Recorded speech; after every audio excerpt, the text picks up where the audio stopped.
Bismillahirrahmanirrahim. Assalamualaikum warahmatullahi wabarakatuh. Innal hamdalillah nahmaduhu wa nasta'inuhu wa nastaghfiruh wa na'udzu billahi min syururi anfusina wa sayyiati a'malina. May yahdihillahu fala mudilla lahu wa may yudlilhu fala hadiya lahu. Asyhadu an la ilaha illallah wahdahu la syarika lahu ilahul awwalina wal akhirin wa asyhadu anna Muhammadan abduhu wa rasuluh. Allahumma salli wa sallim wa barik ala Muhammad wa ala alihi wa ashabihi wa man ihtadaw bihudahu ila yaumiddin, amma ba'd. Jamaah yang dirahmati Allah Subhanahu wa taala, alhamdulillah, tak ada ungkapan yang patut kita persembahkan untuk Allah Subhanahu wa taala di malam yang berbahagia ini melainkan rasa syukur tiada terhingga atas berbagai kenikmatan dan karunia yang Allah Subhanahu wa taala turunkan dan bisa kita rasakan malam ini.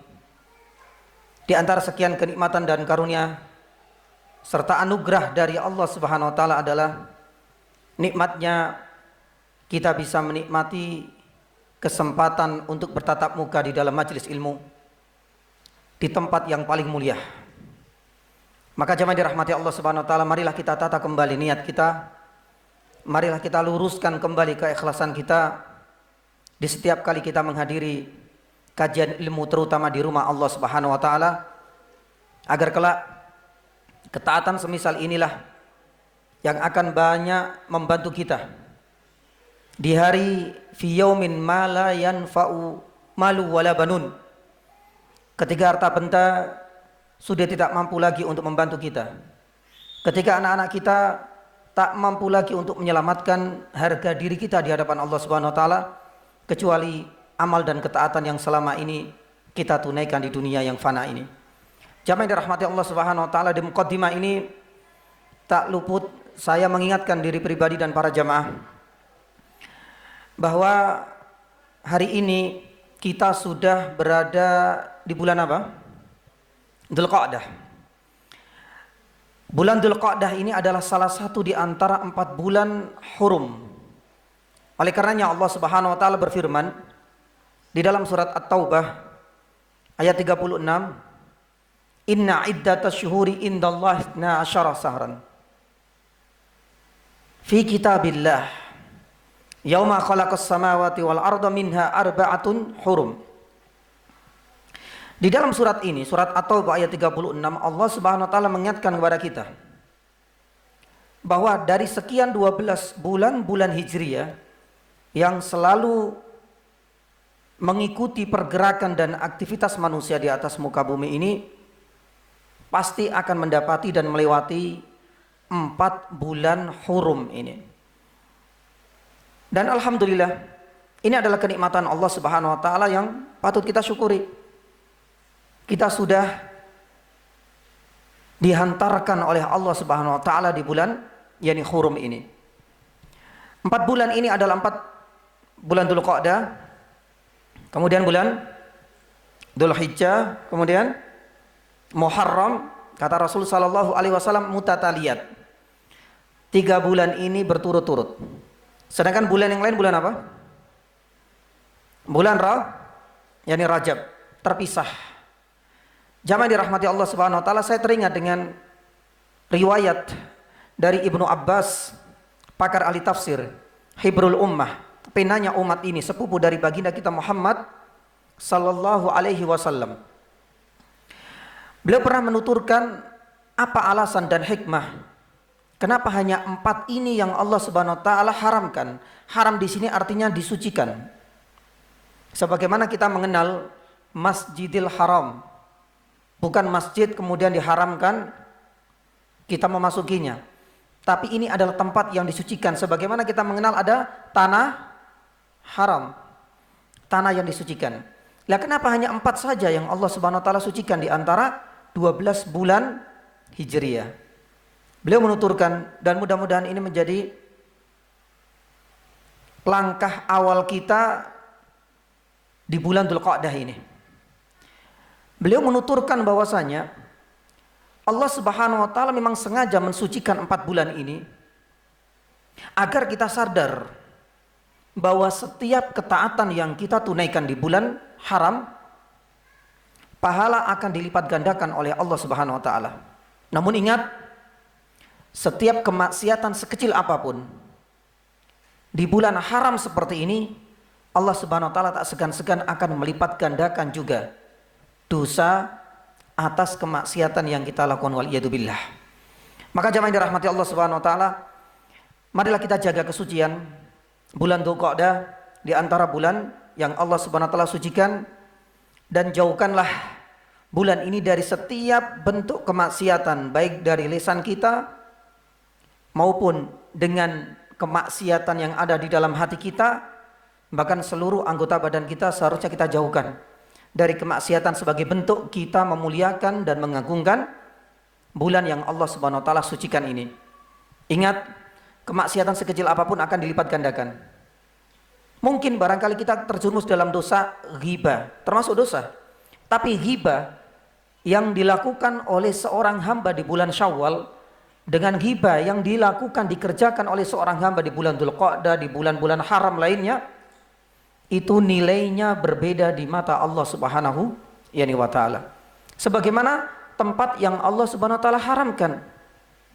Kita berbuat kemaksiatan di negeri kita Indonesia dengan kita berbuat kemaksiatan yang itu levelnya sama, jenisnya juga sama di tanah haram, maka dosanya itu berbeda dan akan dilipat gandakan oleh Allah Subhanahu wa taala. Ini sebagai pengingat bagi kita semua jamaah dirahmati Allah Subhanahu wa taala, dan keutamaan-keutamaan yang lain bisa merujuk kepada beberapa kitab tafsir di dalam surat At-Taubah ayat 36. Salah satunya Ibnu Katsir banyak mengulas keutamaan-keutamaan yang berkaitan dengan tanah atau bulan-bulan haram. Jamaah dirahmati Allah Subhanahu wa taala, selanjutnya kita akan mengawali muqaddimah dari tafsir surat Al-Kahfi. Ini juga request dari mungkin dari ikhwah kita, dari beberapa yang di jamaah mungkin. Jamaah dirahmati Allah Subhanahu wa taala, belajar tafsir ini termasuk di antara ilmu yang paling mulia dan paling agung. Kenapa demikian? Karena kita langsung bersinggungan, kita langsung kontak dengan kalamullah. Dan itu adalah salah satu di antara sifat Allah Subhanahu wa taala yang mulia. Hanya saja istilah tafsir sebenarnya enggak terlalu jelimet. Karena tafsir terhadap sebuah ayat atau surat itu hanya beberapa ayat. Tidak semua ayat yang ada di dalam Al-Qur'an itu membutuhkan tafsir. Maka sebagian ulama tafsir mengungkapkan, kalau dikalkulasi jamaah, ayat-ayat yang membutuhkan tafsir lebih mendetail atau yang disebut dengan ayatul ahkam itu hanya sekitar 500-an saja. Dari berapa ayat? 6.000 ayat. Maka benar apa yang pernah disampaikan oleh Ibnu Abbas radhiyallahu taala anhuma, bahwasanya ayat ini kalau kita petakan itu ada 4. Terkadang beberapa ayat itu hanya diketahui dan langsung difahami oleh orang-orang Arab. Karena memang beberapa ayat dan Al-Quran sendiri diturunkan oleh Allah Subhanahu wa taala dengan menggunakan bahasa Arab, dan itu adalah bahasa mereka. Ada kalanya jamaah yang dirahmati Allah Subhanahu wa taala, ada beberapa ayat yang itu mudah difahami oleh semua orang dan wajib untuk dimengerti. Kata Ibnu Abbas, kategori yang kedua, ini lebih banyak berkaitan dengan perkara-perkara keimanan, perkara-perkara akidah dan tauhid. Satu contoh misalnya, tatkala kita membaca surat Al-Ikhlas, itu semua tidak butuh panjang lebar dalam mempelajari tafsirnya. Kalau kita buka tafsir, itu lebih banyak berkaitan dengan hal-hal di luar konteks ayat itu. Satu contoh misalnya, keutamaan membaca surat Al-Ikhlas. Karena surat Al-Ikhlas ini sudah jelas. Karena perkara-perkara yang berkaitan dengan akidah atau tauhid itu tak pernah Allah Subhanahu wa taala menjelaskan secara jelimet. Qul huwallahu ahad. Allah itu berapa? Esa. Selesai. Berarti tidak berbilang. Lewat terjemahan saja bisa langsung kita ambil sebuah kesimpulan dan pemahaman yang benar. Ini adalah kategori kedua kata Ibnu Abbas. Yang pertama, ya, bisa langsung difahami oleh orang-orang Arab. Sebagian ayat yang lain, terutama yang berkaitan dengan keimanan, itu wajib difahami oleh semua orang. Adapun yang ketiga, ada beberapa ayat yang hanya difahami oleh para ulama. Dan itu kelak kalau seandainya disampaikan kepada kita, kita pun akan paham. Tapi secara umum ketika ayat itu turun, ada beberapa kategori yang ketiga. Beberapa ayat Al-Quran itu hanya difahami oleh para ulama. Karena mereka punya tingkat dan derajat keilmuan untuk sampai memahami pesan yang terkandung di dalam kalamullah. Lah disinilah kemudian para ulama itu mencoba untuk mengkalkulasi berapa sih ayat-ayat yang berkaitan dengan hukum-hukum yang hanya diketahui, difahami, dicerna dengan baik oleh para ulama itu sekitar 500-an saja. Adapun kategori yang keempat kata Ibnu Abbas radhiyallahu taala anhuma adalah ayat-ayat yang hanya Allah Subhanahu wa taala yang mengetahuinya. Contoh, Toha artinya apa, Pak? Alif Lam Mim, Yasin, Hamim, Kaf, Ha, Ya, Ain, Shad. Ini kalau seandainya kita pilah masuk dalam kategori yang keempat, hanya Allah Subhanahu wa taala yang tahu. Maka jamaah yang dirahmati Allah Subhanahu wa taala, belajar tafsir itu sebenarnya simpel. Kalau berkaitan dengan tafsir ayatul ahkam hanya sekitar 500. Makanya sebagian ulama-ulama tafsir masa kini itu menggunakan istilah tadarusul Quran. Tadarus Al-Quran, karena ini maknanya lebih luas. Kita bisa mempelajari maknanya dari sisi bahasa, kita bisa mempelajari ulumul Qur'annya, kita bisa mempelajari usul tafsirnya, kita bisa mempelajari tafsirnya sendiri. Bahkan itu kemudian kita bisa mengambil beberapa faedah dan hikmah yang bisa kita petik dari setiap ayat atau penggalan surat. Maka jamaah yang dirahmati Allah Subhanahu wa taala, saya akan menggunakan metode yang kedua, yaitu tadarusul Quran. Ya, jadi kita akan melihat sebuah ayat itu dari berbagai sisi dan dinamika yang berbeda. Ya, dari sisi tafsirnya, dari sisi ulumil Qur'annya dan lain sebagainya. Jamaah yang dirahmati Allah Subhanahu wa taala, maka oleh karenanya mudah-mudahan para jamaah, ya, saya minta diri saya dan para jamaah juga sabar. Mungkin hari ini kita hanya mengambil beberapa poin-poin saja. Kapan selesainya? Karena kita membahas tadarusul Quran. Insyaallah yani ta'ala. Di beberapa tempat, di muqaddimah, di setiap saya membuka awal tafsir Al-Quran jamaah, itu biasanya ada beberapa muqaddimah. Susah ya. Kalau saya sudah berdiri, insya Allah tak usahakan nggak duduk, Pak. Tapi kalau sudah sampai saya jatuh, ya tanggung jawab semua nih. Baik. Ada beberapa muqaddimah ya nih jamaah. Bisa tak bagi dua ya. Nggak ada yang besar ini ya.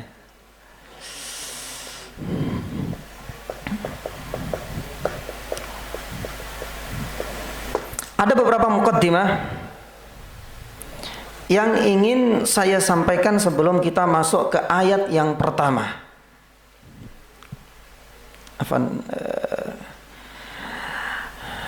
Zen, insyaallah. Jazakallah. Yang pertama berkaitan dengan nama yani surat. Jangan melihat kepada bagus dan jeleknya tulisan. Ini hanya sebagai pembantu media saja ya. Ya bagi para jamaah. Ini adalah muqaddimah yang pertama. Nama surat. Kalau kita pelajari ya jamaah dirahmati Allah Subhanahu wa taala, ternyata surat Al-Kahfi ini memiliki cukup banyak nama. Ya.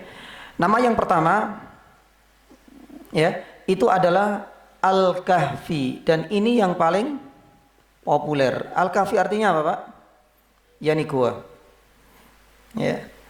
Nanti kita akan sampaikan apa faedahnya kita belajar nama-nama dari satu surat. Al-Kahfi ini cukup populer. Sebut saja Ibnu Katsir kalau kita punya tafsirnya. Sebut saja Imam Al-Qurtubi dalam kitabnya Jami'ul Bayan. Ya, sebut saja Imam Baghawi dalam kitabnya Anwarut Tanzil, sampai Imam Suyuti, sampai Sahih Bukhari, sampai Ibnu Hajar Al-Asqalani Fathul Bari ketika menyebutkan surat ini menggunakan nama yang pertama. Apa dalilnya ya jamaah? Rasulullah Shallallahu alaihi wasallam pernah bersabda di dalam sebuah hadis dari Sahih Muslim dari Abu Darda radhiyallahu taala anhu, di mana Rasul sallallahu alaihi wasallam pernah bersabda, "Man hafidha asyrah," yakni ayatin, barang siapa yang hafal 10 ayat pertama min suratil kahfi. Lah di sini menggunakan nama yang pertama ini. Rasul sallallahu alaihi wasallam menamakan surat ini dengan suratul kahfi di dalam hadis yang diriwayatkan oleh Imam Muslim dalam yakni sahihnya. Jadi ada dalilnya. Nama yang kedua, jamaah yang dirahmati Allah Subhanahu wa taala, itu adalah Ahlul Kahfi atau Ashabul Kahfi. Ahlul dengan ashab itu hampir mirip. Ya. Kalau kahfi ini lebih kepada tempatnya, guanya. Kalau ahlul itu berarti pelakunya. Karena di sini ada sebuah kisah ya dari para pemuda Ashabul Kahfi atau Ahlul yakni Kahfi ini. Jamaah yang dirahmati Allah Subhanahu wa taala, sebagian ulama tafsir ada yang menggunakan nama yang kedua dan bukan nama yang pertama. Salah satunya adalah Ridwan Ibnu Muhammad Al-Mukhallilati di dalam kitabnya ya Al-Qaulu Al-Wajiz. Di dalam kitabnya beliau menggunakan nama yang kedua dan bukan nama yang ketiga. Nama yang pertama. Yang ketiga, ada yang menggunakan nama Al-Hailah. Al-Hailah. Kalau dalam bahasa Arabnya seperti ini ya. Al-Hailah. Hail itu artinya pembatas.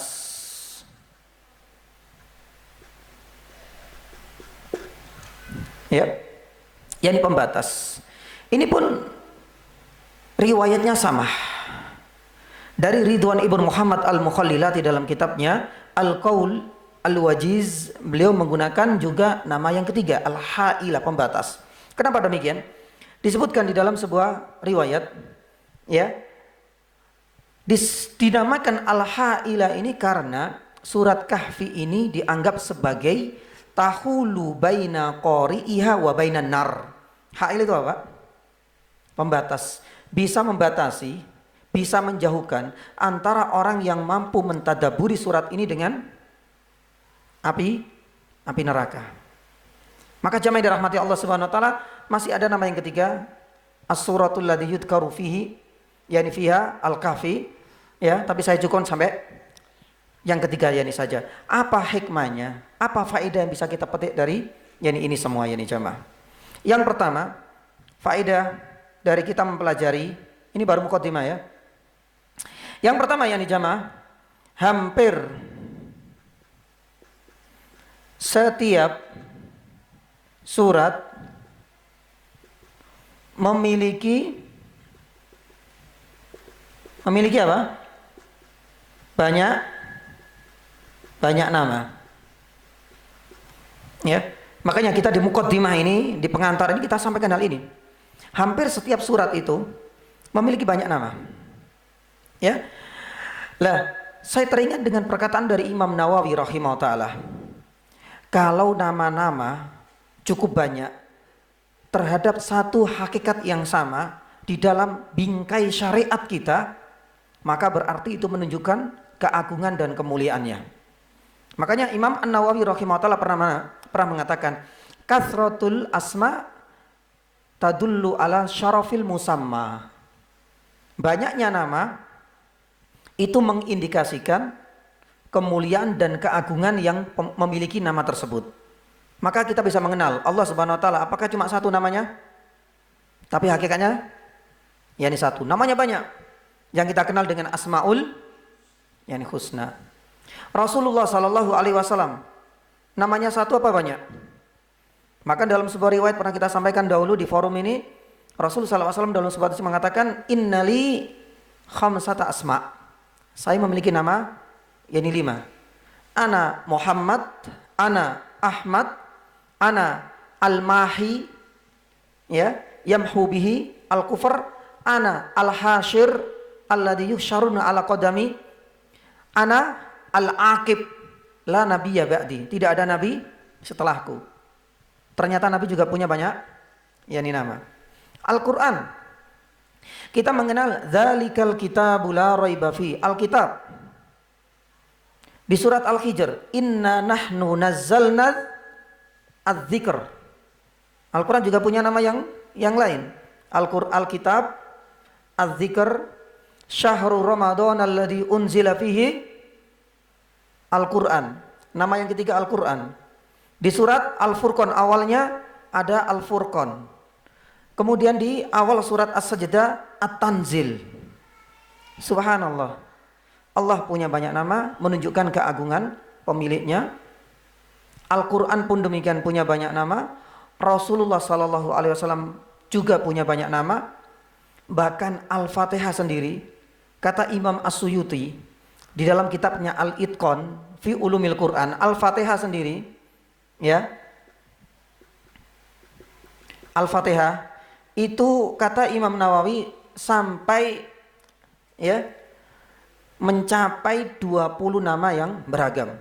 Kita mengenal Al-Fatihah, kita mengenal Ummul Kitab, kita mengenal apa? Ummul Quran, kita mengenal apa? Yani As-Shalah, dan banyak lagi. Kata Imam Suyuti, Al-Fatihah sendiri punya nama hampir 20 yani nama.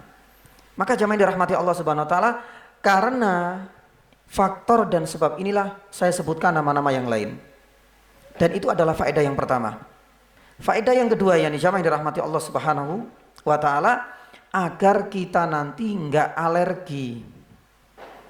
Seringkali kejahilan kita terhadap sebuah ilmu, ketika ada orang yang mempraktekkan langsung kemudian kita vonis tanpa tabayun, klarifikasi terlebih dahulu. Pun demikian dengan hal ini jamaah. Mungkin kita punya kitab tafsir, dibaca ternyata pengarangnya menggunakan surat Al-Kahfi. Oh, ini sudah populer. Pergi ke Malaysia. Di sana ada pelajaran tafsir, beli kitab. Ternyata namanya Al-Hailah, ini kitab sesat ini. Padahal semuanya juga memiliki dalil. Sampai di sini paham ya? Supaya kita itu enggak alergi dengan ini. Ya. Pun demikian dengan nama-nama yang lain ya nih jemaah. Surat Al-A'la misalnya, Sabbihisma rabbikal a'la. Apakah semua para ulama tafsir di dalam mu'allafat mereka, di dalam kitab tafsir mereka menggunakan nama ini semua? Enggak. Ada yang menggunakan Al-A'la, ada yang menggunakan surat Sabbihismi rabbik, ada yang menggunakan Sabbihisma rabbikal a'la. Surat Al-Masad misalnya.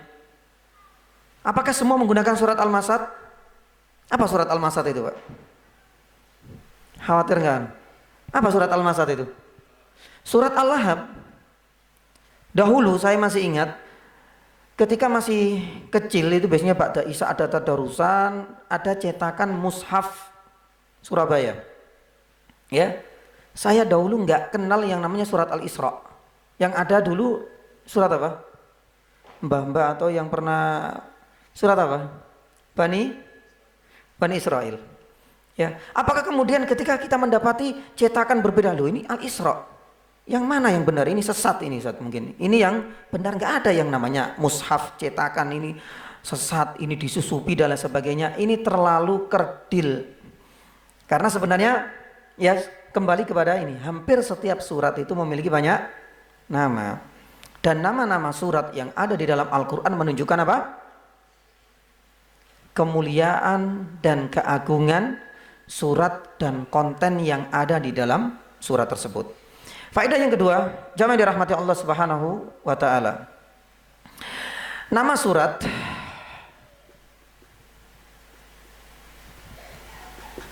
ini berbeda. Dia termasuk perkara yang tauqifi. Ini pernah dijelaskan oleh Ustaz di sini ya. Ataukah ijtihadi? Apa tauqifi itu, Pak?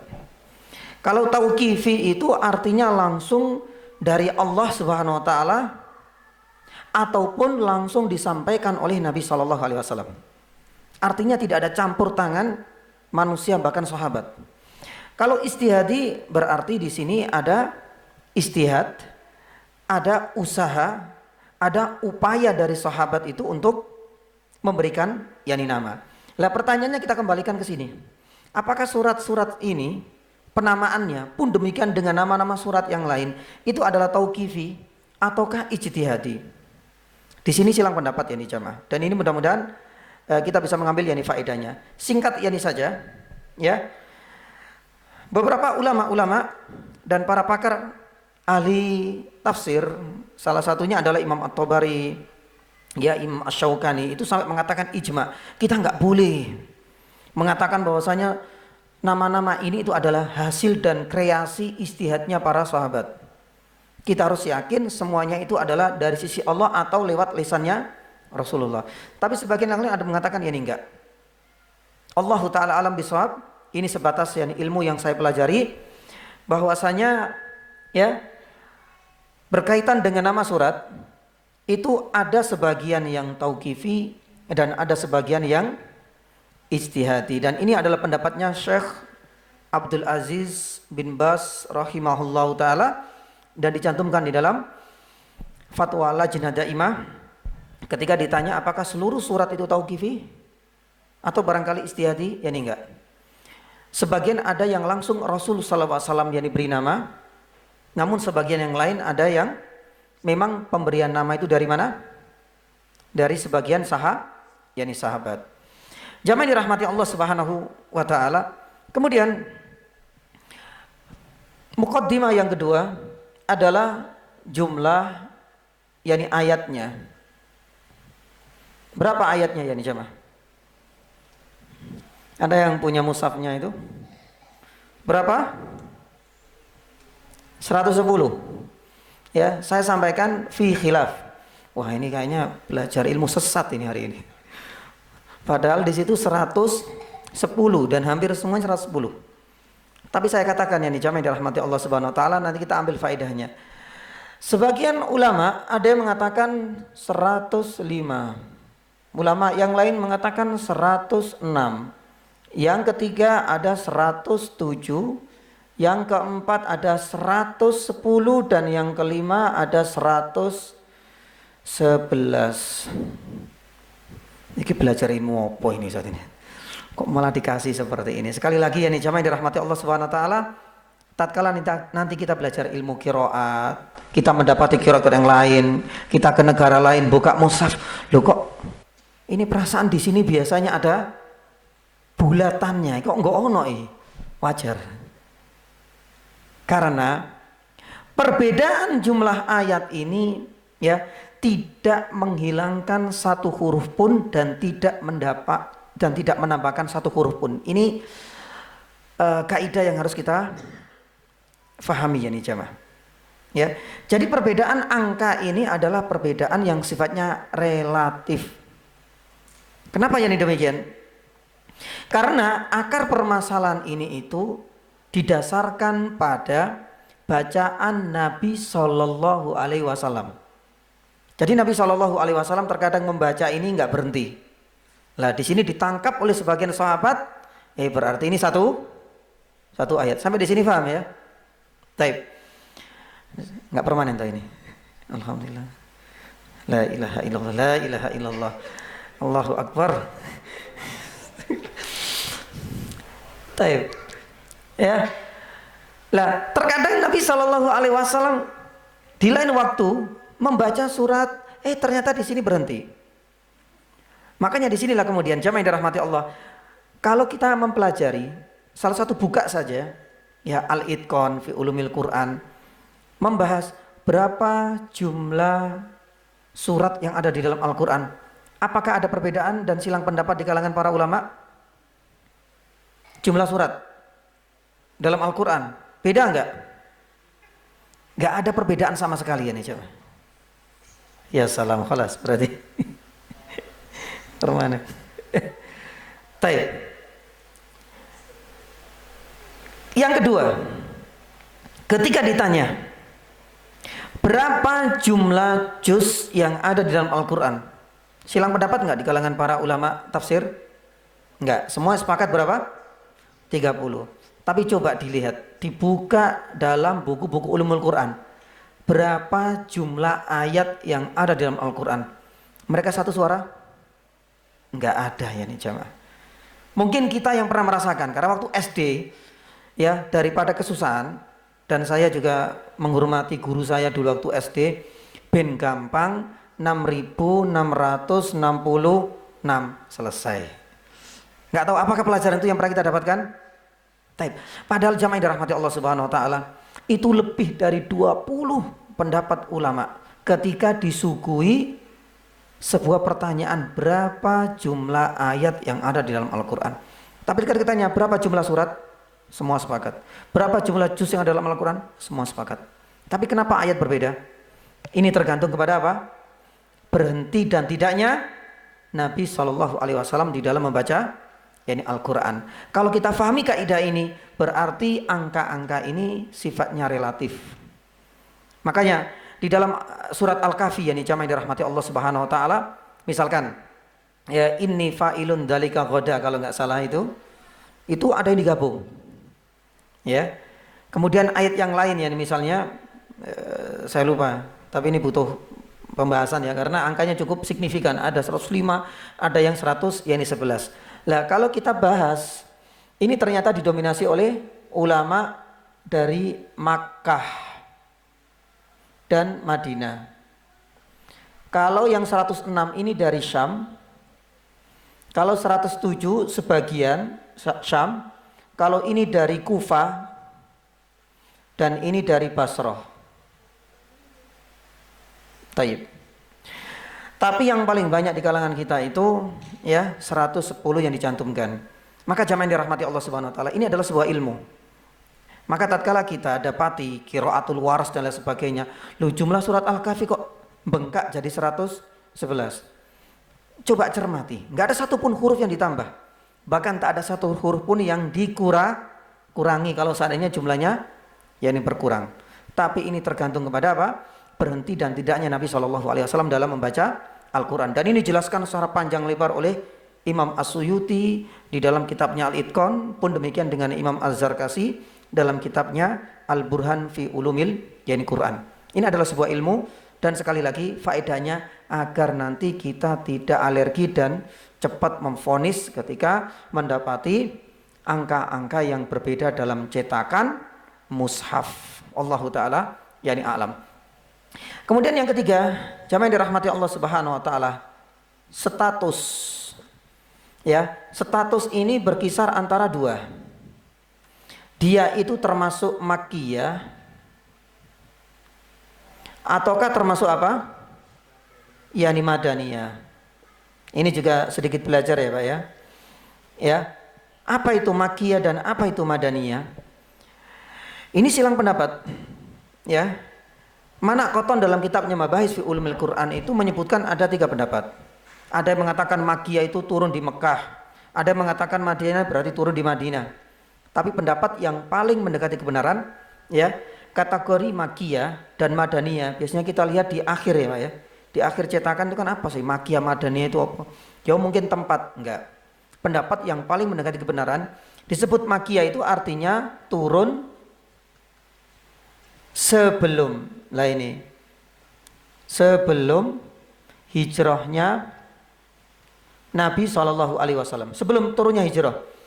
Sekalipun kenyataannya surat itu tidak diturunkan di kota Makkah. selama diturunkan sebelum hijrah di luar Mekah pun masuk kategori Makkiyah. Pun demikian dengan Madaniyah. Berarti Madaniyah itu kapan? Setelah yani hijrah. Nah ini semua adalah masuk dalam ilmu ulumil Quran. Satu contoh ya ini misalnya. Ya. Ulama banyak mengatakan bahwasanya surat An-Nasr idza jaa nasrullah, ada mengatakan turunnya itu adalah ketika dalam proses Fathu Mekah. Fathu Mekah di mana? Ya di Mekah, sekitarnya. Tapi kalau kita lihat An-Nasr masuk kategori Makkiyah ataukah Madaniyah? Kenapa Madaniyah? Padahal turunnya di kota dekat yakni kota Mekah. Dia mengatakan demikian. Kenapa demikian? Karena turunnya itu setelah hijrahnya Nabi SAW. Karena yang namanya Fathu Mekah ini adalah peristiwa akhir-akhir menjelang wafatnya Nabi SAW. Berarti sudah jauh pasca hijrahnya Nabi SAW ke kota yakni Madinah. Turun di Tabuk, turun di Badr, di luar kota Madinah ini. Tapi semuanya masuk dalam kategori apa? Madaniyah, karena pasca hijrahnya Nabi Shallallahu Alaihi Wasallam. Kita kembali kepada surat Al-Kahfi. Al-Kahfi di sini ada perbedaan pendapat. Ya, ada yang mengatakan itu adalah Makkiyah, ada yang mengatakan yani Madaniyah. Ya, kalau Makkiyah ini dominasi para ulama. Sebut saja Ibnu Atiyah dalam dalam Bahru Al-Muhit. Ya, kemudian Imam Asy-Syaukani dalam Fathul Qadirnya mengatakan surat Al-Kahfi itu adalah yani Makkiyah. Tapi ada sebagian yang mengatakan Madaniyah. Ya, Madaniyah. Kenapa yani demikian? Ternyata di sini ada yang terselipkan. Ya, seperti Imam Al-Mukhallati itu mengatakan ada dua ayat ya yang tergolong Madaniyah. Selebihnya apa? Yani Makkiyah. Apa itu? Ayat yang ke 38 dan ayat yang ke 38 apa 28 ya? 28. Dan ayat yang ke 83. Di ayat yang ke-28 Allah Subhanahu wa taala firman, "Wasbir nafsaka ma'al ladzina yad'una rabbahum bil ghadati wal ashyi yuriduna wajhah." Ayat yang ke-28. Dan ayat yang ke-83 Allah Subhanahu wa taala firman, "Wa yas'alunaka andil qarnain" di akhir-akhir surat Al-Kahfi. Sebagian ulama mengatakan dua ayat ini turun di mana? Madinah. Makanya ada menggolongkan ya udah masukkan saja ke kategori yakni Madinah. Tapi Allah taala alam bisawab, para ulama lebih sepakat bahwasanya Makkiyah itu adalah status untuk surat Al-Kahfi. Berarti surat Al-Kahfi ini adalah surat yang Allah Subhanahu wa taala turunkan kapan? Sebelum hijrahnya Nabi sallallahu alaihi wasallam. Jamaah dirahmati Allah Subhanahu wa taala. Ada taib. Jazakallahu khair. Ada faedah sebenarnya. Allahu akbar. Sampai di sini aja. Ada beberapa faedah ya nih jamaah yang dirahmati Allah Subhanahu wa taala, ya, yang bisa kita petik dari adanya Madaniyah dan turunnya surat Al-Kahfi ini, karena surat Al-Kahfi ini ternyata teridentifikasi diturunkan oleh Allah Subhanahu wa taala secara sempurna. Ya, insyaallah nanti kita akan sampaikan setelah adzan. Allah taala alam bisawab. Fadhal. Alhamdulillah. Alhamdulillahirabbil alamin wassalatu wassalamu ala asrafil anbiya'i wal mursalin wa ala alihi wa ashabihi wa man ihtadaw bi hudahu ila yaumiddin, amma ba'd. Jamaah dirahmati Allah Subhanahu wa taala, jadi status surat ini adalah Al-Makkiyah. Adapun yang keempat, ini berkaitan dengan sabab nuzul. Sebab diturunkannya surat ini. Ini biasanya masuk dalam muqaddimah. Ya. Jamaah yang dirahmati Allah Subhanahu wa taala, berkaitan dengan sebab nuzul ini, para ulama sudah menyebutkan, ya, tidak semua ayat atau surat itu punya sebab yang melatar belakangi ayat atau surat itu diturunkan oleh Allah Subhanahu wa taala. Makanya di dalam istilah sebagian ulama, Al-Quran itu ada karanya punya sebab, namanya sababi, berarti punya sebab. Ada yang dinamakan ibtidai. Ibtidai, ini bukan ibtidaiyah ya Pak ya, ibtidai ya. Kalau sebab berarti ada sebabnya. Kalau ibtidai memang dari awal itu nggak ada sebab yang melatar belakangi ya. Nah kira-kira kalau kita petakan, kita kalkulasi, lebih banyak mana ayat yang ada sebabnya ataukah ayat yang memang tidak ada sebab yang melatar belakangi surat itu turun? Sababi atau ibtidai? Yang lebih banyak mana? Ya, pernah lihat nggak kitab Sabab Nuzulnya karangan Imam Suyuti? Biasanya dengan cetakan mushaf terbaru ini dimasukkan, include ya, biasanya ada di bawah sebab nuzul ya dari Imam As-Suyuti. Ya, kira-kira porsinya banyak atau sedikit? Sedikit ya nih jamaah. Ini lebih sedikit. Sebab ayat ibtidai ini lebih dominan dan paling banyak. Dengan sedikitnya sababi ini juga masih didominasi hadis dhaif. Makanya kita harus lebih selektif. Tidak semua ayat itu Allah Subhanahu wa taala turunkan sebab. Meski ada riwayat yang menjelaskan sebab diturunkannya, tapi kebanyakan itu didominasi oleh hadis dhaif.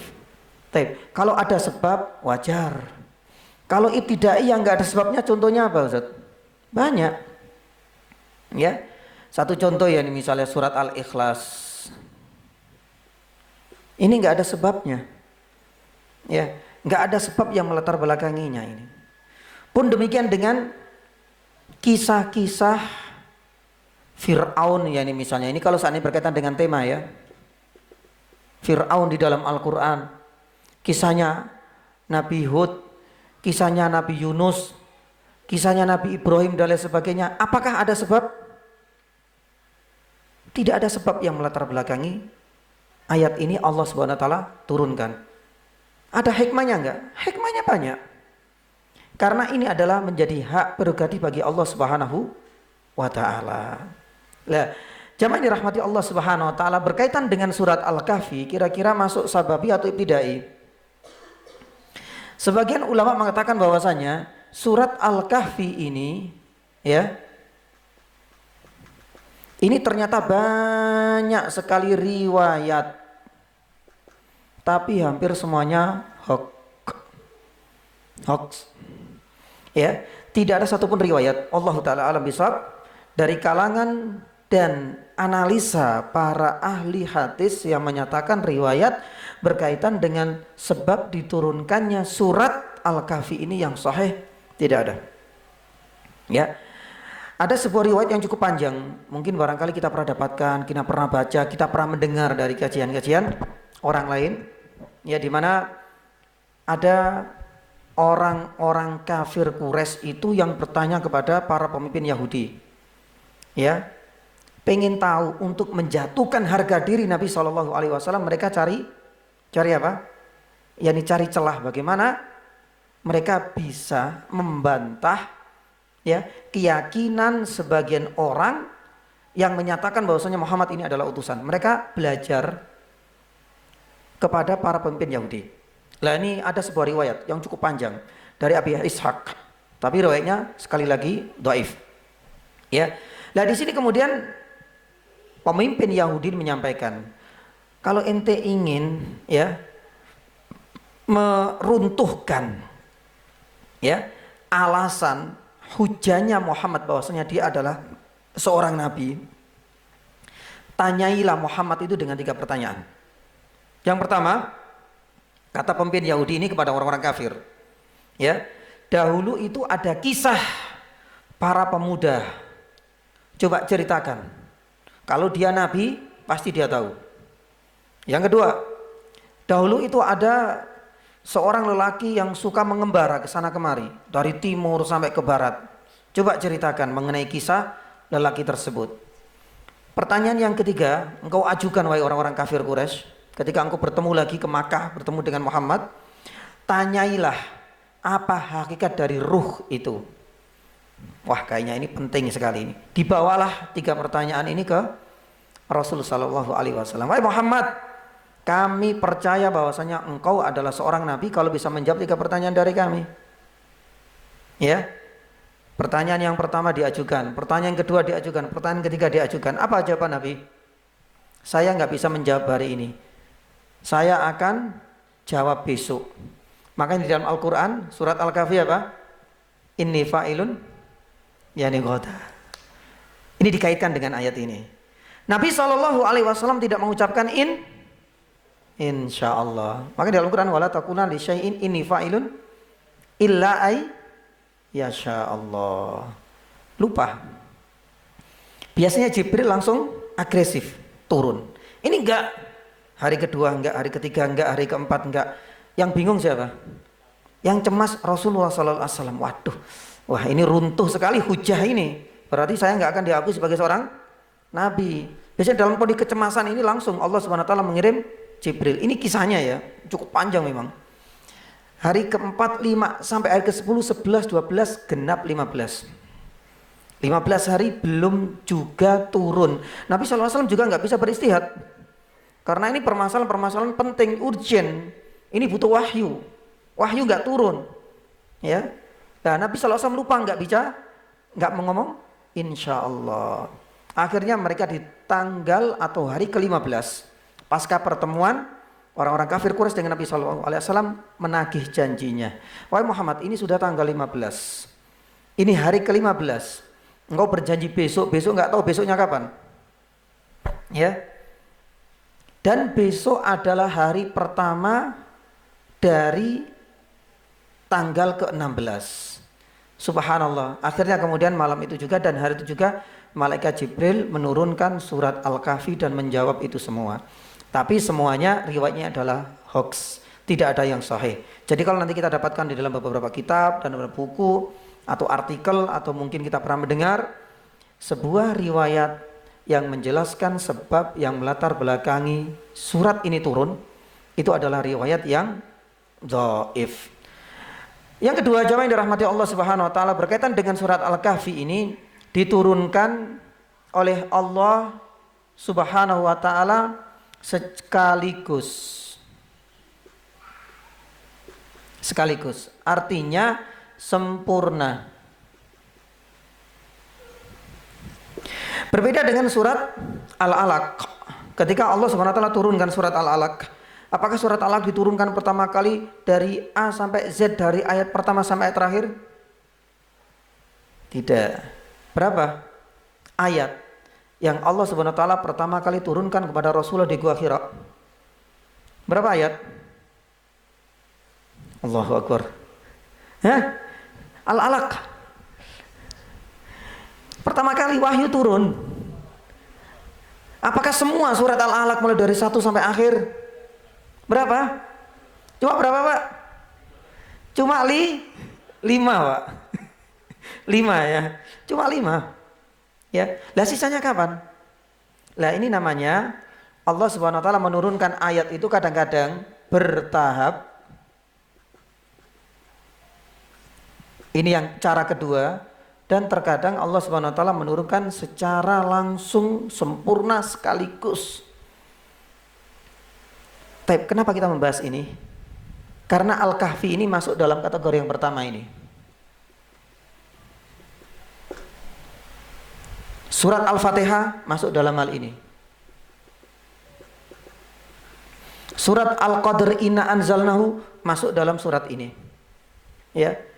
Kemudian surat Al-Maun masuk di sini. Surat Al-Masad, Masad itu apa? Ya. Ini kan ada riwayatnya kan. Ketika Nabi SAW mengumpulkan seluruh kabilah-kabilah, ternyata kemudian dicela sama pamannya sendiri, Abu Lahab. Turunlah surat Al-Lahab. Full enggak? Penuh enggak? Penuh. Jadi hampir surat yang ada di dalam juz amma itu Allah Subhanahu wa taala turunkan sekaligus dan secara sempurna.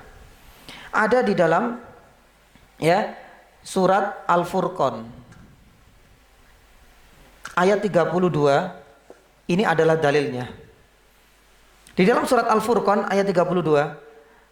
Ketika saya menyebutkan beberapa ayat-ayat ini bisa dicek ya. Kalau memang ada yang salah, segera yang disampaikan. Ya. Di dalam surat Al-Furqan ayat yang ke-32 Allah Subhanahu wa taala firman, wa qala alladziina kafaru laula nuzila 'alal qur'anu jumlatan. Jumlatan itu apa? Ya, ini sekaligus. Ya. Karena Al-Qur'an ini ternyata melalui dua proses yang berbeda. Terkadang surat itu diturunkan sekaligus, terkadang ada yang bertahap seperti surat Al-Alaq, ya. Al-Alaq pertama kali Allah Subhanahu wa taala turunkan hanya 1 sampai 5 yani saja. Pun demikian dengan surat Al-Baqarah. Apakah surat Al-Baqarah turun sekaligus? Bertahap. Nah, jamaah yang dirahmati Allah Subhanahu wa taala, kenapa Al-Qur'an itu mengalami dua proses yang berbeda? Ternyata inilah bukti Allah Subhanahu wa taala ingin memberikan sebuah apresiasi tinggi untuk kitab paling akhir yang Allah Subhanahu wa taala turunkan, yaitu Al-Qur'an. Karena proses turunnya kitab-kitab sebelumnya, sebelum Al-Qur'an kitab apa? Ada Injil, ada Zabur, ada Taurat, ada apa lagi? Suhuf. Makanya di dalam ayat suhufi Ibrahim wamu ada namanya suhuf. Musa punya dua. Punya suhuf, ini menurut pendapat ulama yang insya Allah memberikan kebenaran, dan Musa juga punya apa? Taurat. Lah, bedanya yakni jamaah, semua kitab-kitab masa lalu sebelum Al-Qur'an semuanya itu cuma mengalami satu proses saja. Turun das. Ya. Berbeda dengan Al-Qur'an. Al-Qur'an ada yang turun sekaligus, ada yang secara bertahap. Makanya di dalam surat Al-Furqan ini jamaah, ini adalah bukti bagaimana dengki dan irinya orang-orang Yahudi itu ngeluruk kepada Nabi sallallahu alaihi wasallam. Wa qala alladziina kafaru laula nuzila 'alaihil qur'anu jumlat. Wahai Muhammad, kenapa Al-Qur'anmu ini diturunkan kok enggak sekaligus seperti Taurat kami? Ini orang-orang Yahudi. Ya. Dijawab oleh Allah Subhanahu wa taala, lanjutannya ini masih di ayat yang sama. Kadzalika litsabbita fi fuadak wa rattalnahu tartila. Wahai Muhammad, engkau harus sadar bahwasanya Al-Qur'an itu enggak semuanya lewat fase ini, tapi ada yang bertahap. Untuk apa? Agar untuk menjadikan hatimu semakin tasbit. Makanya alur ceritanya kalau kita belajar fikih sirah luar biasa ya nih jamaah. Coba kita lihat prosesnya. Ya, ketika Ammar ibnu Yasir mengalami apa? Penyiksaan, ya, Ammar sampai dibunda dan sebagainya. Kebingungan kan? Dia kalau seandainya mengkufuri Muhammad Rasulullah berarti dia dianggap sudah murtad. Tapi kalau enggak, nyawa sebagai taruhannya. Ibunya sudah meninggal, saudarinya juga sudah wafat, bapaknya ya sudah meninggal, Yasir, tinggal Ammar. Tinggal ente ini. Kalau ente enggak mengkufuri Muhammad, nyawamu melayang. Akhirnya beliau mengkufuri secara apa? Lisan, tapi hatinya disampaikan kepada Rasulullah. Turun ayat yusabbit. Jadi ayatnya ini menyesuaikan apa? Kondisi dan peristiwa. Ini enaknya Rasulullah Shallallahu Alaihi Wasallam ketika perang Badar, luar biasa ini. Pokoknya suruh perang. Bayangkan 300 berbanding dengan berapa? Yani 1000. Bingung kan? Rasulullah Shallallahu Alaihi Wasallam saya berdoa kepada Allah Subhanahu Wa Taala malam itu juga ditemani Abu Bakar As-Siddiq. Sampai Rasulullah SAW itu saking banyaknya dan saking seringnya, saking lamanya berdiri memohon kepada Allah Subhanahu Wa Taala, yang namanya surbannya itu sampai jatuh.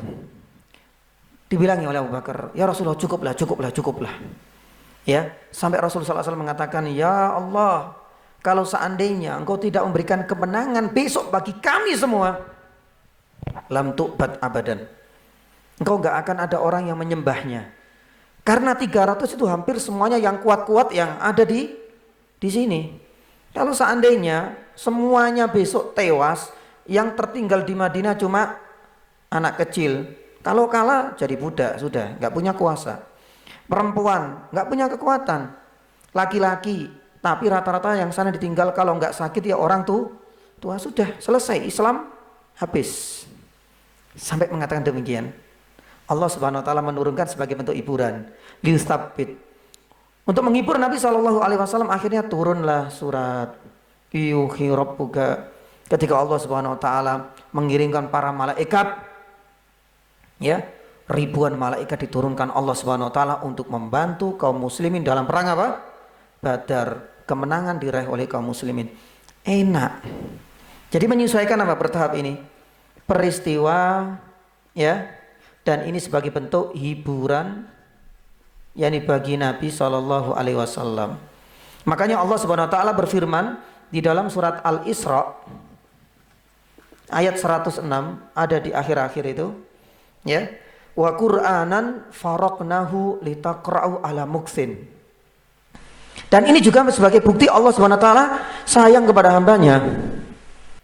Bayangkan kalau seandainya Al-Qur'an itu 6.600 ayat turun, disuruh untuk menghafalkan, sulit enggak? Susah enggak bagi kita? Makanya ini adalah kemudahan bagi Allah dari Allah Subhanahu wa taala untuk kaum muslimin. Berbeda dengan kitab Taurat. Maka di dalam surat Al-A'raf ayat 150 kita bisa lihat, ya. Nabi Musa itu ketika balik, ya, itu kan marah banget kan? Makanya di sini disebutkan wa alqal alwah. Karena waktu itu Taurat itu sudah dibentuk dalam bentuk apa? Lembaran-lembaran yang cukup banyak. Beda dengan Al-Qur'an. Al-Qur'an itu turunnya bertahap. Ya, ada yang sekaligus beberapa surat, ada yang kemudian bertahap dibagi-bagi beberapa. Menyesuaikan peristiwa dan memudahkan bagi para sahabat itu untuk menghafal dan mentadaburi isi kandungannya. Maka jamaah dirahmati Allah Subhanahu wa taala, ini adalah faedah yang bisa kita petik dari sabab nuzulnya. Adapun yang kelima ini berkaitan dengan keutamaan surat Al-Kahfi. Taib. Langsung saja, yang pertama, surat Al-Kahfi ini bisa menghindarkan diri kita dari fitnah apa? Menghindarkan dari fitnah apa Pak? Yani Dajjal. Taib. Ini adalah keutamaan yang pertama. Rasulullah SAW pernah bersabda dalam sebuah hadis Muslim yang cukup banyak, ya, kelak nanti fitnah Dajjal ini sudah merajalela. Hampir dominasi setiap kota kecuali Makkah dan Madinah itu tidak bisa dilalui oleh Dajjal, ya. Lah di sini kalau seandainya engkau mengetahuinya, antisipasilah dengan solusi nabawi dari Nabi SAW. Apa itu? Dengan membaca surat Al-Kahfi ini, ya. Hanya saja di sini silang pendapat. Ada mengatakan awal surat Al-Kahfi karena riwayat Muslim mengatakan demikian. Riwayat yang lain mengatakan akhir surat Al-Kahfi. Ada yang mengatakan udah seluruhnya. Ya, pakai riwayat yang lebih umum. Jamaah yang dirahmati Allah Subhanahu wa taala, sedikit berkaitan dengan fitnah Dajjal. Ya. Keutamaan surat Al-Kahfi ini bisa menghindarkan kita dari fitnah Dajjal. Itu yang pertama, dan yang kedua, memang kisah Dajjal, ya. Ini adalah sebuah fitnah yang amat besar dan berat sekali. Disebutkan jamaah di dalam sebuah riwayat Muslim juga Rasulullah SAW itu pernah menceritakan Dajjal itu diberikan keunikan oleh Allah Subhanahu wa taala. Ketika melewati sebuah perkampungan, itu bisa memberikan titah dan menginstruksikan langit untuk bisa menurunkan hujan. Sangar Pak ya. Siapa yang tidak terkesima? Ketika turun hujan, Dajjal bisa memerintahkan bumi, semuanya dengan izin Allah tentunya ya. Bisa memerintahkan bumi untuk mengeluarkan apa? Dan siapapun yang tidak mentaati Dajjal, ketika dilewati oleh si fitnah terbesar di atas muka bumi ini, ya, akhirnya ditinggalkan oleh Dajjal. Besoknya mereka mati kelaparan.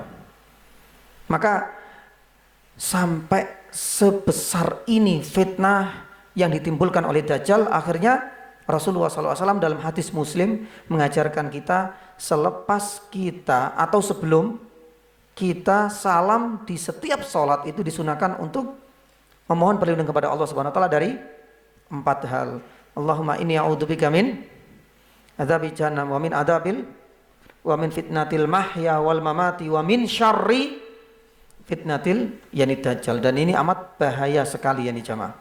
Maka jamaah yang dirahmati Allah Subhanahu Wa Taala, ya, ini disebutkan ada 10 ayat. Pertama dari Abu Darda mengatakan man hafidho asyra ayatin, yang pertama dari surat Al-Kahfi, ya, usima min fitnatil dajjal, ia akan dilindungi oleh Allah Subhanahu Wa Taala dari fitnah dajjal. Dan ini adalah faedah yang pertama jamaah. Baik, kemudian faedah yang kedua, ya, keutamaannya adalah dibaca pada malam atau hari Jumat atau malam Jumat, ya, hari Jumat atau malam Jumat. Ini yang silang pendapat di kalangan para ulama jamaah, ya. Ini silang pendapat di kalangan para ulama. Hampir semua riwayat, ya, itu dhaif, kecuali yang bersumber dari siapa? Abi Sa'id Al-Khudri, ya. Jadi riwayatnya banyak. Abu Hurairah meriwayatkan, Ali bin Abi Thalib meriwayatkan, hampir semua sahabat. Tapi semua riwayat itu adalah dhaif, kecuali yang bersumber dari Abi Sa'id Al-Khudri. Maka jamaah yang dirahmati Allah Subhanahu Wa Taala, di sini ada beberapa poin yang ingin saya sampaikan, ya. Yang pertama, berkaitan dengan riwayat yang sahih ini ternyata diperselisihkan, ya. Apakah hadisnya ini itu mauquf? Sedikit ya saya sampaikan ini, mauquf ataukah marfu? Kalau marfu, mauquf itu bersumber kepada Abu Sa'id sendiri omongannya dan bukan perkataan Nabi. Kalau marfu itu perkataan Nabi. Kalau mauquf perkataan sahabat, berarti rawinya. Lah ini silang pendapat, ya. Ada yang mengatakan bahwasanya hadis tentang disunahkannya kita membaca surat Kahfi baik malamnya maupun hari itu juga, itu silang pendapat. Ini benar enggak langsung bersumber dari Nabi ataukah ucapannya dari Abi Sa'id sendiri? Ini silang pendapat. Tapi pendapat yang sahih itu adalah hadis ini mauquf. Jadi ucapannya dari Abi Sa'id, tapi memiliki hukum apa? Hukum marfu. Karena para sahabat itu ketika mengucapkan sesuatu itu bukan sembarangan. Mereka terkenal juga ekstra hati-hati dalam menyampaikan sebuah omongan. Beda dengan kita. Apa yang kita dengar, kita ucapkan. Bahkan kita dapatkan informasi sekalipun benar, kita kasih bumbu. Tapi bagi para sahabat enggak seperti itu jemaah. Makanya para ulama ahli hadis mengatakan pendapat yang benar itu adalah mauquf. Ucapannya bisa sendiri tapi memiliki hukum apa? Marfu. Itu pertama. Poin yang kedua jamaah yang dirahmati Allah Subhanahu wa taala, berkaitan dengan dibacanya surat Al-Kahfi ini. Karena penyebutan malam ini juga diperselisihkan. Atau hari Jumat itu juga diperselisihkan. Yang terpopuler di kalangan para ahli hadis itu adalah disunahkan membaca surat Al-Kahfi tanpa dibatasi hanya pada hari Jumat. Lah ini juga silang pendapat. Allahu taala alam bisawab. Tak sedikit di kalangan para ahli mengatakan bahwasanya kalau seandainya kita katakan bahwasanya riwayat yang ada penyebutan hari Jumat itu sahih, silakan dikerjakan. Tapi ada sebagian ulama hadis mengatakan sahih, ada sunnahnya membaca surat Al-Kahfi, tapi tidak dibatasi dengan hari Jumat, maka bacalah setiap waktu. Allahu ta'ala alam bisawab. Meskipun Imam Syafi'i di dalam kitabnya Imam Ahmad pun demikian dengan Imam Ibnu Qudamah dan beberapa mazhab yang lain itu lebih condong bahwasanya surat ini lebih dianjurkan di malam Jumat atau hari Jumat. Sampai di sini paham insyaallah? Ya. Jadi statusnya itu adalah mauquf tapi punya hukum marfu. Jadi bukan perkataannya Nabi. Tapi hukumnya seperti hadis. Yang kedua, penyebutan malam Jumat ini diperselisihkan. Jadi mudah-mudahan kita nanti bijak ya. Gak usah kemudian gontok-gontokan yang ini Jumat, yang lain gak hari Jumat. Ini silang pendapat dan mudah-mudahan kita lebih dewasa untuk menyikapi perselisihan ini. Meski sebagian ulama seperti Imam Syafi'i rahimahullah lebih menganjurkan malam Jumat dan hari Jumat. Yang ketiga, ini agak sedikit sensitif. Ada beberapa surat-surat yang terdapat riwayat ya dibaca malam Jumat selain surat Al-Kahfi. Surat apa saja, Pak? Tok. Ya, kalau seandainya kita mengacu kepada riwayat tanpa melihat sahih, dhaif ataukah maudhu, palsu atau tidak, sebenarnya banyak riwayat ini jamaah. Ya, satu Yasin. Kedua, surat apa? Surat apa?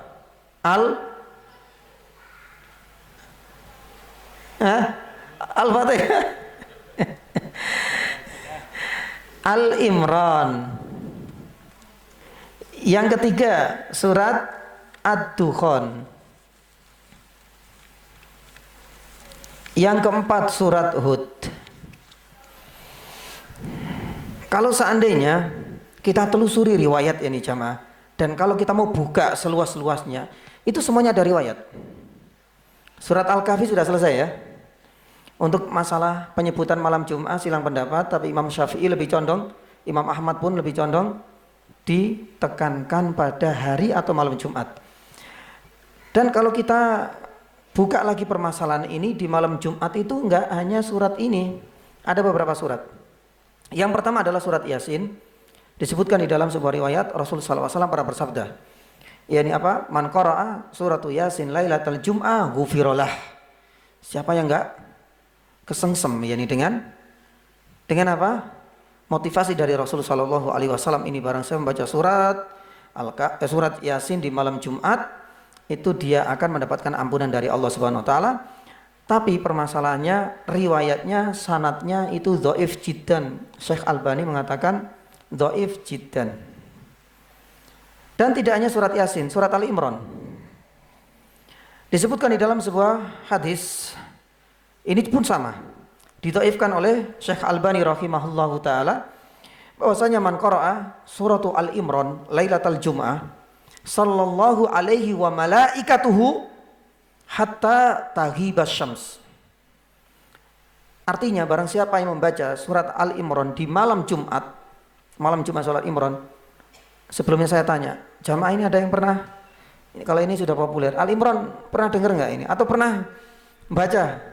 Nek pas wiritane baca yang baca Ustaz, tapi merutinkan malam Jumat ada nggak? Alhamdulillah ya. Ini ilmu, berarti ada riwayat ya nih jamaah.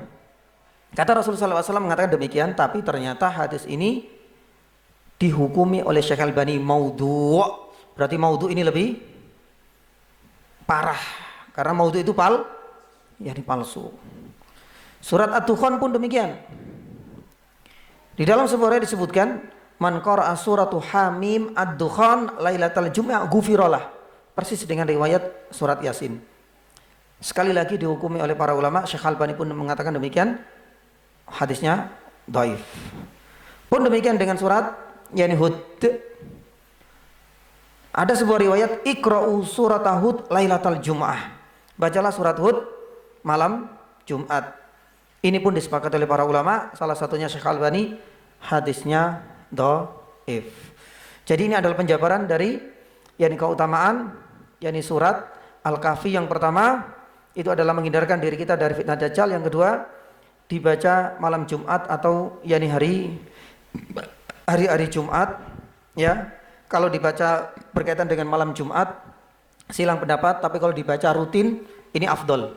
Karena dalam sebuah riwayat Rasulullah SAW mengatakan bahwasanya barang siapa membaca surat Al-Kahfi itu dia akan mendapatkan nur atau nur, ya, baina Jum'atain. Di dalam sebuah riwayat dia akan selalu dilindungi oleh sebuah pelita.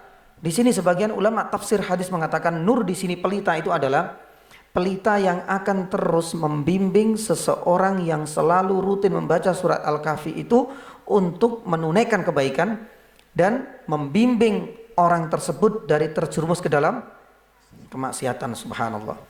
Ya. Nah, ada keutamaan yang lain ya nih jamaah. Ya, ini yang kedua, ada keutamaan yang lain. Barang siapa yang membaca surat Al-Kahfi malam Jumat kemudian mati, ya, dia akan mati apa? Yani syahid. Ini keutamaan. Dan yang keempat, barang siapa yang baca surat ini, ya, maka dia akan bisa bangun sesuai keinginannya.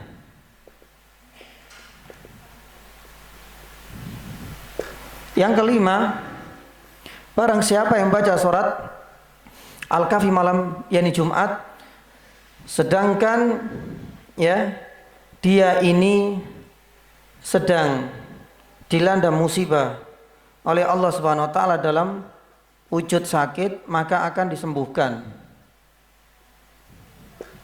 Kalau seandainya dia itu banyak lupa, akan diringankan.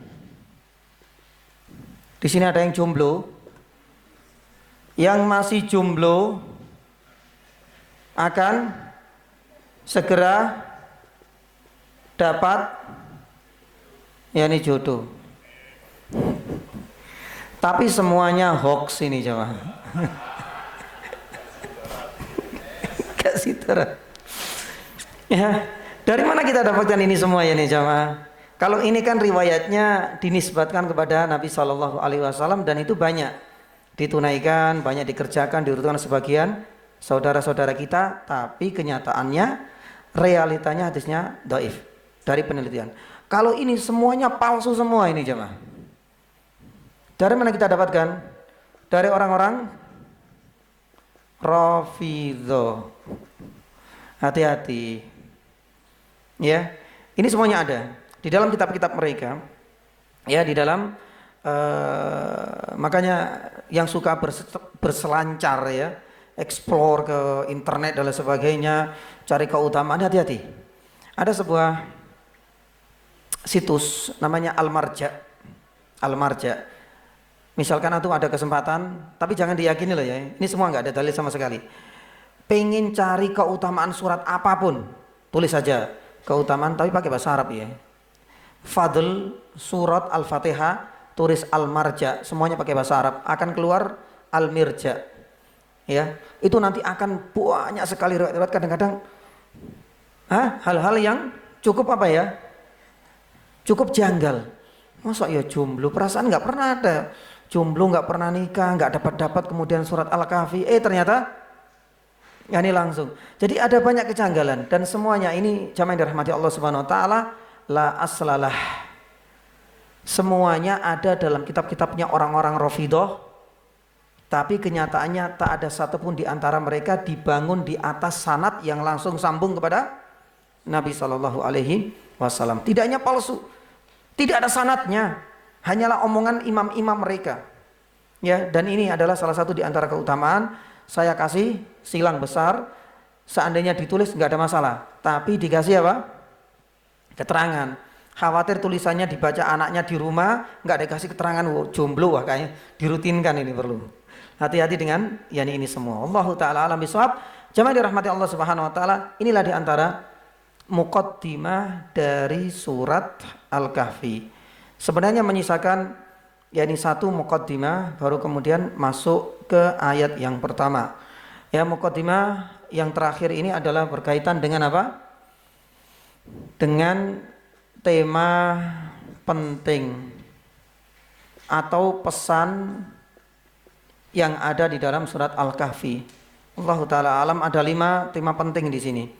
Kita lanjutkan apa enggak? Lanjut. Minggu depan.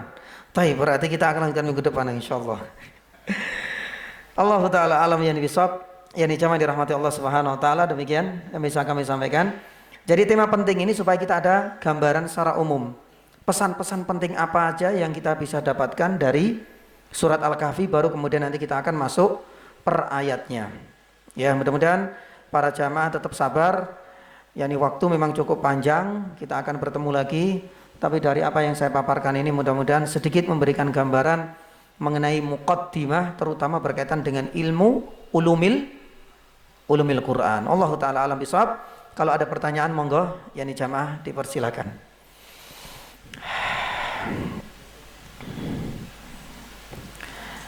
Jadi ada pertanyaan, monggo Pak. Insyaallah saya kangen Pak. Jazakallahu khairan Pak. Yap.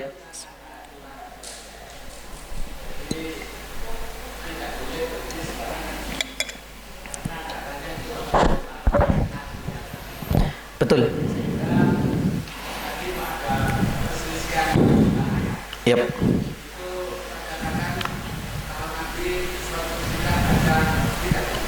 Yap. Yap.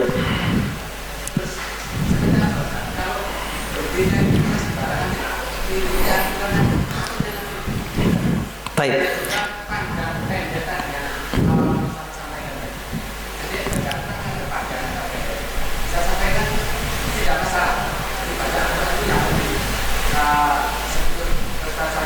Panjang pendek. Panjang pendek. Allah taala alam. Oh gitu, baik, insyaallah. Kalau memang ada yang salah nanti saya luruskan. Yang pertama, sudah Pak? Nggih, jazakallahu khairan. Jamaah yang dirahmati Allah Subhanahu wa taala, pertanyaan pertama berkaitan dengan kita mengenal bahwasanya berhentinya kita, ya ada kitab yang cukup bagus yaitu Al-Idhah fil Waqfi wal Ibtida yang dikarang oleh Ibnu Al-Ambari. Kaidah-kaidah kapan kita itu dianjurkan untuk al-waqf, berhenti ketika membaca Al-Quran, dan kapan kita itu disunahkan untuk nggak berhenti, berarti yani lanjut.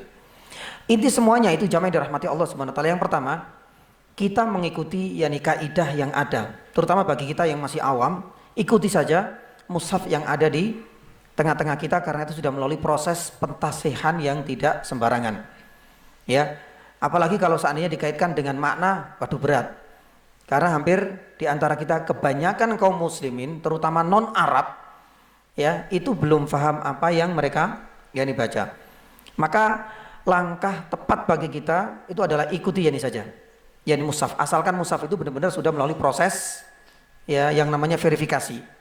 Ya, baik kita di Indonesia maupun yang di luar, kita qadarullah ke Afrika kemudian dapat mushaf cetak apa itu namanya qiraatu warsh. Ya, qiraatu warsh itu ada. Ya, waktu kita kuliah di Jakarta itu dibagi-bagikan.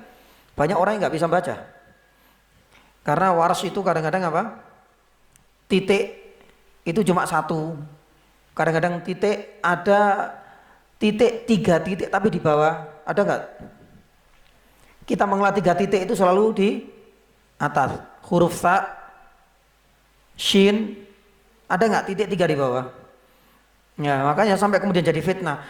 Ini kalau disebar kepada orang awam, oh ini sesat dan lain sebagainya. Sekali lagi. Nah, jamaah dirahmati Allah Subhanahu wa taala, kita kembali kepada hukum dan kaidah awal. Tak ada satu huruf pun yang ditambah dan dikurangi. Adapun perbedaan ini hanya terletak pada berhenti dan tidaknya Nabi SAW ketika membaca Al-Quran. Dan ketika Nabi SAW itu kok nggak berhenti? Nabi SAW lebih tahu makna yang terkandung di di dalamnya. Dan ketika Nabi SAW berhenti, mungkin barangkali Nabi SAW ingin mengambil nafas. Intinya karena faktor berhenti dan kadang-kadang Nabi SAW nggak berhenti, inilah yang kemudian jumlah ayatnya ini akhirnya jadi silang pendapat di kalangan para sahabat, turun menurun sampai dan hingga saat ini. Maka langkah awal bagi kita, ikuti saja yang ada. Yang kedua, jangan sekali-kali kita memodifikasi mushaf yang ada. Ya, nah, kalau seandainya ulama boleh, kenapa kita nggak boleh, Ustaz? Alhamdulillah, kita buat aja di sini satu. Ya, berhenti di sini. Robbil, berhenti lagi, rusak nanti. Kita ikuti yang ada. Ya, karena itu sudah melalui proses verifikasi. Dan apa yang ada di dalam Al-Quran cetakan kita hari ini, itu tidak akan keluar dari jumlah ayat yang barusan kita sampaikan. Dan 110 surat Al-Kahfi itu adalah pendapatnya ulama dari Kufah. Ini tadi ditulis ya, dari Kufah. Karena dari Makkah dan Madinah itu, ya ulama Makkah dan Madinah, bukan ulama saat ini lah ya. Bukan ulama Makkah Madinah saat ini. Ulama Makkah dan Madinah yang di zaman dahulu, itu lebih banyak mengatakan bahwasanya jumlah ayatnya adalah 105. Ada beberapa ayat-ayat itu yang digabung. Nah, ini saya nggak sampaikan ya di seluruhnya karena cukup ya ini banyak. Karena kalau kita kembali dari 105 menjadi 111, ini berapa, ada berapa ayat yang harus digabungkan ini. Itu nanti bisa dilihat di dalam beberapa kitab. Yani salah satunya itu ada dalam kitab Ibnul Jauzi yang punya kitab bukan Zadul Ma'ad ya. Kalau Ibnul Qayyim punya Zadul Ma'ad dan itu bukan kitab tafsir. Tapi Ibnul Jauzi itu ulama lain yang punya Talbisul Iblis, dan beliau juga punya kitab tafsir namanya Zadul Masir. Di sini dijelaskan. Ya, ayat-ayat mana saja yang akhirnya digabungkan dan menjadi 105 dan ayat mana yang akhirnya dipisahkan, kita kan 110 ya. Di atasnya tadi ada berapa? Lah, ayat mana yang akhirnya kemudian dipisah, dijelaskan oleh Ibnul Jauzi dalam Zadul Masir. Nggak tahu apakah sudah diterjemahkan kitab tafsir ini, itu nanti bisa kita akan yang didapatkan. Jadi sekali lagi, jangan kita modifikasi ya mushaf yang ada di tangan kita saat ini. Kemudian yang ketiga, jamaah dirahmati Allah Subhanahu wa taala, benar apa yang disampaikan bahwasanya ya, Al-Quran itu penting sekali, jangan sampai memutus tali rantai alur cerita yang ada. Ara'aital ladzi fadhalikal ladzi yadun wala yakhuddu ala ta'amil miskin fawailul lil musallin. Allahu akbar, subhanallah. Orang yang faham ini innalillahi wa inna ilaihi raji'un. Padahal sebenarnya ada lanjutannya. Ya. Karena saking semangatnya. Ya. Lah, jamaah dirahmati Allah Subhanahu wa taala. Lah, dalam hal ini sebagian ulama, satu contoh fawail musallin itu kan celaan ya. Bagaimana mungkin orang yang taat, orang yang menunaikan sholat, fawailul, celakalah bagi orang-orang yang sholat. Padahal ada lanjutannya. Memang silang pendapat, ada yang mengatakan kalau baca lanjutkan, jangan berhenti. Tapi sebagian lain mengatakan bahwasanya nggak ada masalah. Karena Nabi SAW pernah berhenti di sini. Tapi berhentinya itu jangan kemudian ditinggalkan. Fawailul lil musallin, alhamdulillah, selesai enggak. Atau ketika sholat fawailul musallin, Allahu akbar, enggak. Tapi lanjutkan. Karena intisari dari ini semua itu adalah makna yang bisa kita cerna. Ya. Tapi kalau seandainya sudah kita modif sendiri, ini yang akan merusak makna dari Al-Quran itu sendiri. Jadi sekali lagi, wallahu ta'ala alam bisawab, jamaah dirahmati Allah Subhanahu wa taala, paling aman untuk kita yang belum tahu maknanya, ya, kita sesuaikan dengan tanda-tanda yang sudah disepakati oleh para ulama. Sebagian besar jumlah ayat yang ada di dalam mushaf cetakan kita itu mengikuti ulama Kufah sebagian besar. Tapi ini tergantung. Kalau kita bahas surat yang lain, mungkin barangkali kita mengikuti ulama yang lain. Tapi untuk saat ini bagi kita cukupkan pada situ. Pertanyaan yang kedua, Allah taala alam, saya nggak tahu. Kalau dibuka lagi videonya juga saya terlalu panjang.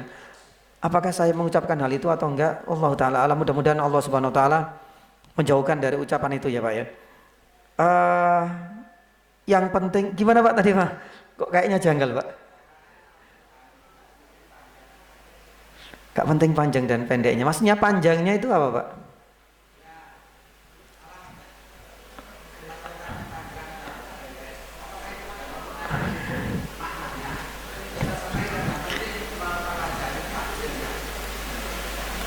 Wallahu taala alam. Kalau memang itu yang saya ucapkan, ya, kalau memang itu yang saya ucapkan, saya akan luruskan, ya. Tapi kalau seandainya enggak, alhamdulillah. Jamaah yang dirahmati Allah Subhanahu wa taala, ya. Tak kira panjang itu panjang bacaannya, Pak, ya. Jadi panjang lafadznya. Nah, taib. Jamaah yang dirahmati Allah Subhanahu wa taala, berkaitan dengan memanjangkan yakni bacaan dan memendekkan dan lain sebagainya. Ini pun ada kaidahnya. Ada apa? Ada kaidahnya. Ya. Kebanyakan di antara kita kalau kita buka mushaf di awal-awal itu mushaf cetakan Saudi terutama itu adalah biriwayati Hafs an Asim. Contohnya banyak seperti apa? Ya seperti Imam Masjidil Haram dan lain sebagainya. Tapi kalau seandainya riwayat Qalun, riwayat Yani Waras, kadang-kadang di sini bacaannya pendek riwayat kita, di bacaan yang lain itu yakni panjang. Dan ini sekali lagi semuanya panjang dan pendeknya ini semuanya bersandar pada bacaannya yang pernah diajarkan oleh Nabi SAW. Makanya kalau kita belajar ulumul Quran ada pembahasan khusus namanya qiraat as-sab'. Ada ulama tafsir yang lain menambahkan al-qira'ah al-ashr. Ya. Makanya kadang-kadang kita membaca wadduhi, nggak salah. Loh saat ini kan merubah huruf, nggak ada satu huruf pun yang ditambahi dan tidak ada satu huruf pun yang dikurangi. Loh kadang-kadang panjang bacaannya Ustaz, nggak ada satu huruf pun.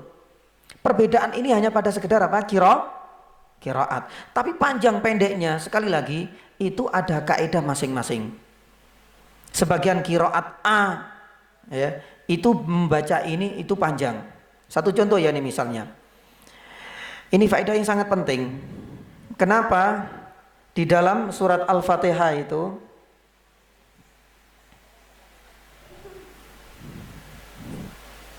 kita bacanya panjang apa pendek, Pak? Ya? Alhamdulillahirabbil alamin Ar-Rahmanir Rahim. Tayyib. Kalau Maliki kan seharusnya kan gini, Pak. Kalau kita belajar bahasa Arab ada alifnya.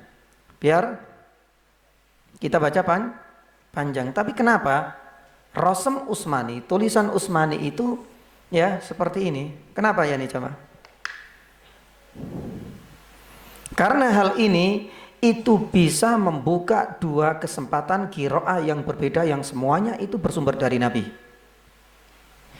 Karena kalau panjang itu berarti mengikuti yang ini, adanya mat. Karena Imam Kisai membacanya Maliki Yaumiddin. Sekali lagi ini bukan modifikasi kita. Oh, kalau itu boleh berarti kita boleh merubah-rubah. Ya ini bacaan ya ini enggak. Ya ini adalah bacaannya Kisai. Alhamdulillahirabbil alamin Ar-Rahmanir Rahim Maliki Yaumiddin. Jadi kadang-kadang kalau ada imam datang ke sini atau mungkin sholat tarawih di sini membaca ya ini bacaan yang lain, wah ini keluarkan aja ini. Ini sesat ini. Mosok Maliki Yaumiddin dibaca apa? Ya katanya 30 juz kok ya enggak hafal Al-Fatihah. Wah, ini berarti butuh belajar ya ini lagi. Tapi tidak etis. Saya katakan tidak etis kalau dibaca di hadapan atau di belakang orang-orang yang awam, akan menimbulkan banyak fitnah. Makanya kalau di dalam fakultas-fakultas ilmu Quran yang mereka semuanya hafizul Quran, mereka sudah paham qiraat sab', qiraat 7, qiraat al-ashr, punya sanad banyak. Mereka nyantai. Request sholat duhur kan enggak ada.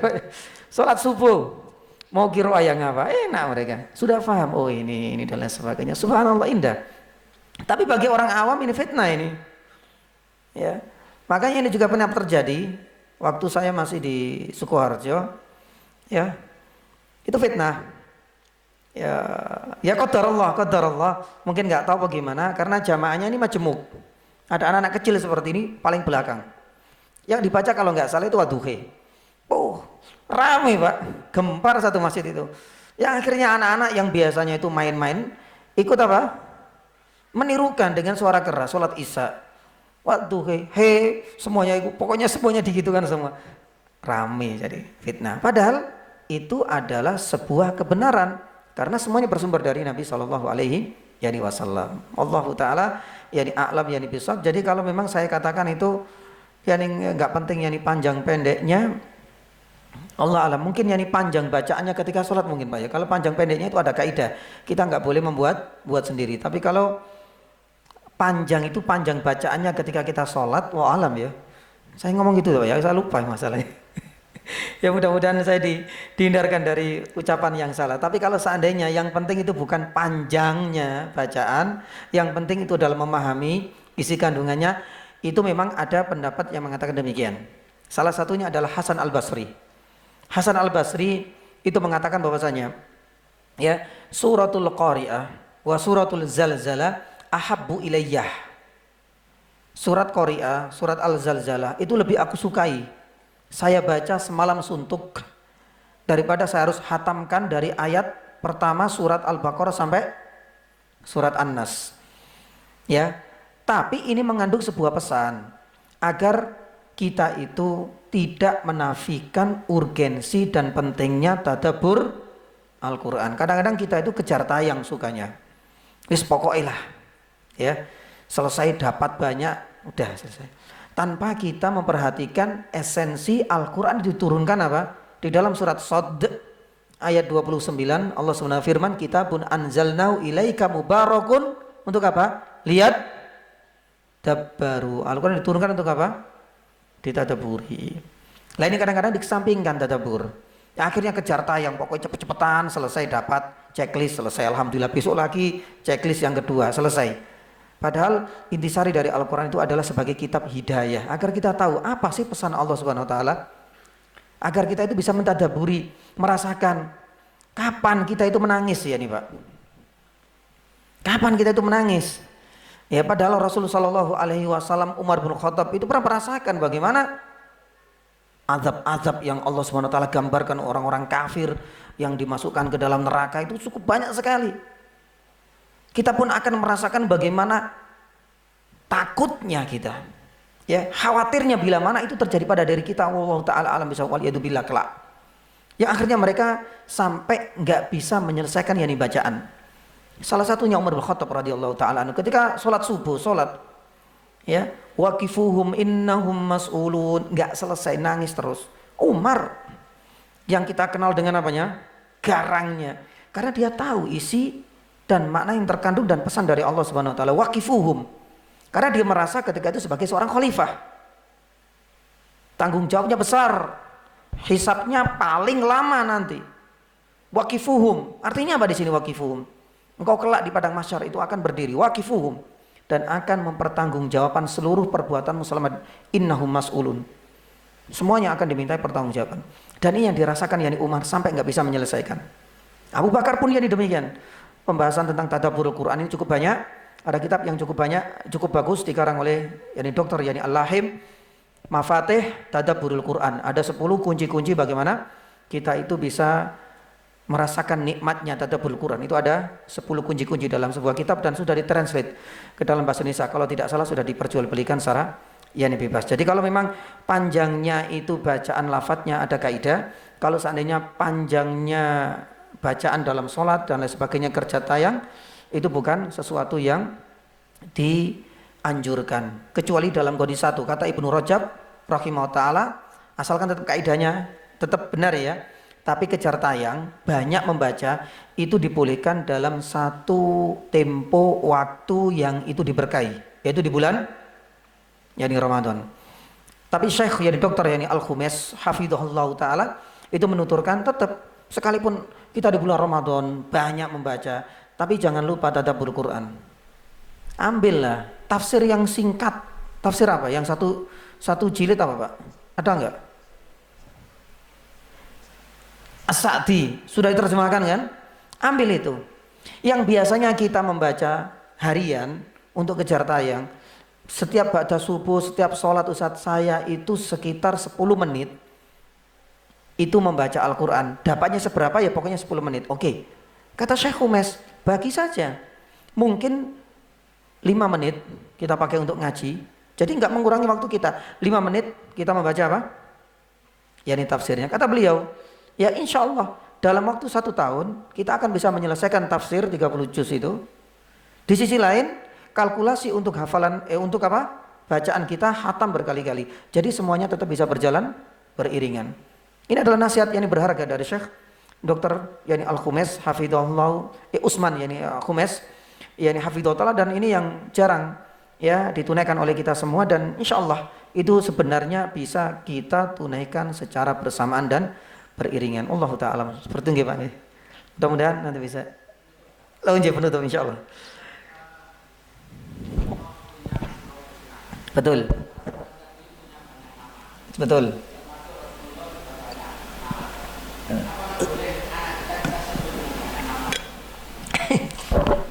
Saya sampaikan. Taib, jazakallahu khairan. Tadi saya lupa untuk menutup dengan close statement ini tadi ya. Saya sudah sampaikan tadi.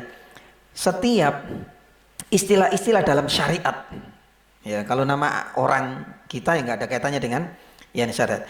Nama-nama dalam syariat yang menunjukkan banyak nama, kata Imam Nawawi, yadullu ala syarafil musammah. Itu menunjukkan kemuliaan.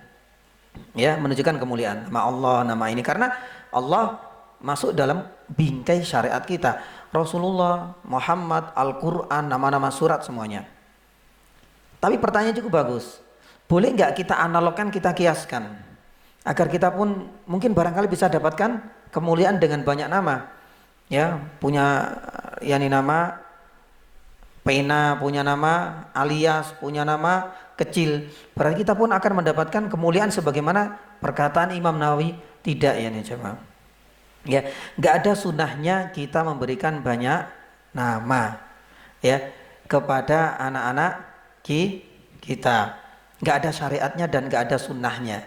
Tapi yang kita sampaikan yani tadi itu adalah orang-orang yang masuk dalam bingkai yani syariat, di mana hampir seluruhnya itu memiliki nama lain dan nama-nama yang cukup bervariasi. Allah Ta'ala alam bisa. Jadi ini perlu dibedakan, ya, perlu dibedakan, dan tidak ada unsur pahalanya sama sekali. Berbeda dengan nama Nabi Shallallahu Alaihi Wasallam yang cukup, yakni banyak, dan sebagaimana pernah kita sampaikan dahulu kalau nggak salah, keistimewaan Nabi Shallallahu Alaihi Wasallam salah satunya adalah memiliki banyak, yakni banyak nama. Allah Ta'ala a'lam bissawab. Cukup.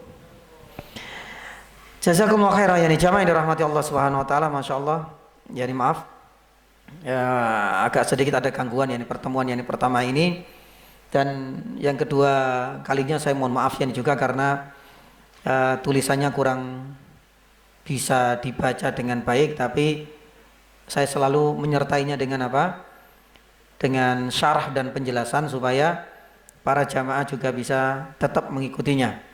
Ya, ya mudah-mudahan nanti kalau memang dirasa dianggap tulisan saya sangat buruk dan tidak bisa dibaca sama sekali, insya Allah selama sebulan saya tak belajar nulis Latin lagi Pak. Karena saya nggak terbiasa nulis Latin yani seperti ini. Ya, biasanya bahasa Arab mungkin seperti itu. Baik, yani jazakumullah khairan yani jamaah yang dirahmati Allah Subhanahu wa taala. Mudah-mudahan Allah Subhanahu wa taala senantiasa memberikan kita kesehatan ya Pak ya. Dan ya mudah-mudahan Allah Subhanahu wa taala senantiasa mengarungi kita istiqomah, karena istiqomah di atas ketaatan ini adalah aset ya yang paling berharga, yang paling bernilai dan paling mahal dalam kehidupan kita. Makanya Allah Subhanahu wa taala menyebutkan ya wasiat terakhir Nabi Yakub kepada anak-anaknya, wala tamutunna illa wa antum muslimun. Untuk menjaga Islam, untuk menjaga keimanan, untuk menjaga istiqomah di atas ketaatan, untuk menjaga rutin kajian, untuk menjaga rutin sholat jamaah, ini enggak mudah. Maka marilah kita banyak mohon kepada Allah Subhanahu wa taala ya dengan doa-doa yang warid dari Nabi sallallahu alaihi wasallam. Misalnya ya muqallibal qulub tsabbit qalbi ala dinik, ya musarrifal qulub sarrif yani qalbi ila yani taatik, dan carilah yani teman yang baik, karena teman yang baik ini insyaallah akan selalu menjaga kestabilan dan keistimewaan kita di atas yani ketaatan. Dan teman itu adalah ujian, salah satu di antara faedah yang bisa kita petik dan pelajaran penting yang bisa kita ambil dari surat Al-Kahfi. Mudah-mudahan pada pertemuan mendatang bisa kita lanjutkan. Kita tutup dengan doa majelis. Subhanahu wa hamdika asyhadu an la ilaha illa anta astaghfiruka wa atubu ilaik. Sallallahu ala nabiyyina Muhammadin wa ala alihi wa sahbihi wasallam. Assalamualaikum warahmatullahi wabarakatuh.